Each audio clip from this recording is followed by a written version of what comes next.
दोस्तों एक बहुत बड़ी न्यूज़ है कि समर सिंह जो जमानत पे दोस्तों हाई कोर्ट ने उनको फैसला दिया है कि जमानत पे उनकी रिहाई हो गई है। लेकिन समर सिंह की 2 दिन पहले कोर्ट ने उन्हें फैसला सुनाया था, लेकिन कागजात कार्रवाई होने के बाद समर सिंह की आज फाइनली दोस्तों रिहाई हो गई है। समर सिंह को कोर्ट के बाहर से आप देखेंगे जनपद कारागार वाराणसी के कारागार के बाहर वो निकलते हुए दिखे, जिनके उनके कई कई फैंस और उनके साथी जो उनको लेने के लिए आए थे। बाहर निकलने के बाद समर सिंह को जो दोस्तों उनका भव्य तरीके से स्वागत करते हुए उनके ऊपर काफ़ी वो मालाएं पहनाएं और उनका स्वागत कर रहे थे। लेकिन समर सिंह को मीडिया वाले सवाल भी पूछ रहे थे, क्या आपकी फिल्में आने वाली हैं, गाने आने वाले हैं, क्या कोर्ट का क्या फैसला। लेकिन समर सिंह बिना चुपचाप बिना कुछ बोले वो जाके अपने गाड़ी में फॉर्च्यूनर में बैठ गए और समर सिंह किसी फैंस को कुछ ना हाथ दिखाया ना कुछ बोला और मीडिया वाले लोगों को भी।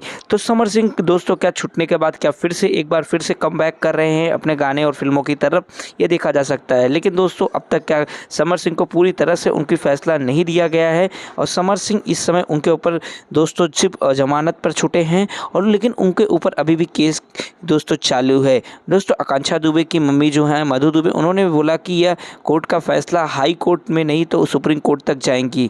बहुत बहुत धन्यवाद।